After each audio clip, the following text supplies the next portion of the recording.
First up, we're going to hear from Julie Hill from WRAP, who's going to talk to us about waste recovery and recycling. So over to you, Julie.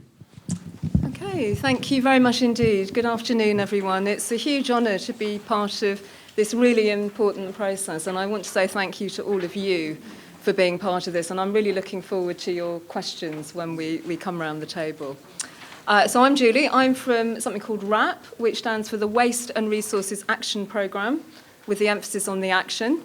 We're a non-profit organisation, a charity. We've got around 200 people working with us. We work in 26 countries, and we are a big provider of the evidence and data under a lot of things to do with waste, circular economy, waste recovery, and all the topics you've been hearing about so far this afternoon. And we're also the people behind campaigns such as Love Food, Hate Waste and Recycle Now, and Love Your Clothes, if any of you have come across those. And we do a lot of bringing together, so thinking back to that triangle you've been shown, we do a lot of bringing together of government, business and citizens to get solutions. So my job today is to talk to you about everything to do with recycling. And the question you may have in your mind after the presentations you heard earlier, or at least the question I'm going to aim to answer, is, in the scheme of things, how important is recycling? So I'm going to say a bit about that. Very quickly, to start with, don't worry about the detail of this. This is really just an illustration of all the different kinds of things that are in our household waste bin. But there's an important thing to get hold of about two different types of waste. The first is waste that rots. So if you left it in a pile, it would degenerate into a smelly mess. So that's the food waste, the garden waste. Paper and wood, of course, will eventually rot, and some kinds of textiles. And then the other main kind of waste is the stuff that most definitely does not rot, which is plastic, metal, and glass. So those are the things in our bins. And that difference between those two things is important in terms of what we can do with waste. But it's also important just to note that what's in our bins on a household level is only about 12% of UK overall waste, which is that enormous tonnage. And of all that, only about half of that gets recycled in any way. So there's a lot of waste. Most of it's not ours personally, and only about half gets recycled. And one of the things I've always found fascinating about this field, and I've been working in this field quite a long time, is compared to the complexity of all our stuff, and I'm going to use stuff as a shorthand for what we buy, the things we're talking about this afternoon. So if we think about our clothing, this hotel, the train we came on, whatever it is, huge variety of complexity. And yet when we're fed up with that stuff, when we've got no more use for it, there aren't many things we can do with it. So we can bury it, that's putting it in a landfill site. We can burn it. We put it in a thing equivalent to a giant boiler and set fire to it. And from that we can get some energy, some electricity. The one above is another variant of energy from waste, as it were, but that's the biodegradable, the rottable one, if you like. So I don't know how many people compost at home, but if you compost at home, your food and garden waste will rot down into something you can put back on the garden. That is kind of an industrial, huge-scale equivalent. So it's a giant compost heap in a giant tin can. And by putting it in the tin can, it biodegrades, it rots down without oxygen, and it produces methane gas. But that's captured, and that's used for energy. So that's a useful thing to do.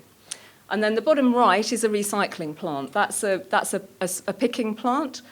Most of the sorting of what's in our bins, so whatever you put in your recycling bin and the local authority takes away, will go to be sorted into the different materials, with the idea that the paper goes back to being made into paper, the glass goes back to glass, the metal goes back to metal, plastic to plastic, etc. But first it has to be sorted. So it will go through a plant where most of that is done by machinery. It's just that the photograph with people in was just slightly more interesting.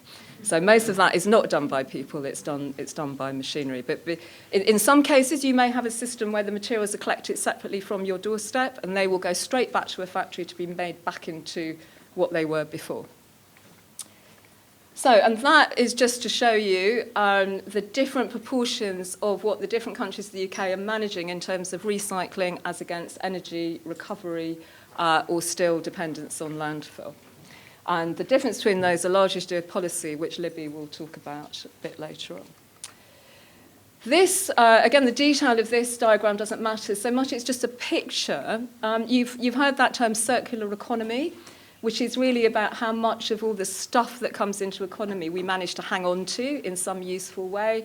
And all you need to note of that is the big bar across the top is all that stuff coming in, and the thin green line going back is what we managed to recycle.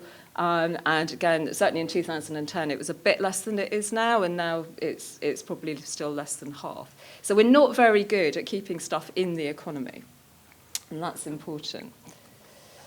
Okay, so what can we, just thinking about recycling, you've heard from Nicole about reuse options, but just thinking about recycling, what can we achieve? Well, we can save some greenhouse gas emissions, especially if, as Nicole said, if we have pre-loved things that replace new, if we have recycled things that replace new, then of course we're lowering the overall consumption, and that will save greenhouse gas emissions and also water and the materials that they're made of. Water is an important component of our consumption. It avoids getting the worst of the biodegradable waste. Now, when I was talking about the giant compost heap in the giant tin can and rotting it down and capturing the methane, the landfill option for rottable waste does almost exactly the same thing, because landfills tend to be, they are capped, they don't have the oxygen that you'd have in a home compost heap to make it into nice compost. It turns into very nasty stuff. And the anaerobic digestion element will capture that methane, but in a landfill, it may not be captured. Some can be captured, but most of it will come out through the cap of the landfill and disperse to the atmosphere. And the problem with that is methane is a much more powerful greenhouse gas than carbon dioxide. So landfill is the worst option in many ways, because not only are you not doing anything useful with the material, you're potentially generating a very powerful greenhouse gas at the same time. Also, benefit is because there is a landfill tax, and again, Livy will talk more about taxation and options. It's now expensive for anyone to send anything to landfill, rightly so. And we can save carbon with recycling if we recycled all those things really well to the maximum extent we can, and we sent our food waste and rottable waste to the anaerobic digestion option. We could be looking at something equivalent to about 10% of aviation emissions. And I think from your charts that your first session aviation is down at about 8% of total UK. So it's not huge, but it's not insignificant, and it's definitely a reduction worth having. Are there downsides to recycling? I'm not going to dwell on this for reasons of time. You'll have it in front of you, but these are the kind of things people feel about it. We've got to sort it all out. You know, that can be confusing. Got to find the space. But the point about energy, recycling overwhelmingly saves more energy than it takes. So it is worthwhile from that point of view. They'll be concerned about exporting plastics that aren't recycled well in other countries. That's a question of control. But most importantly, and this is the answer to my initial question, is it worthwhile to recycle?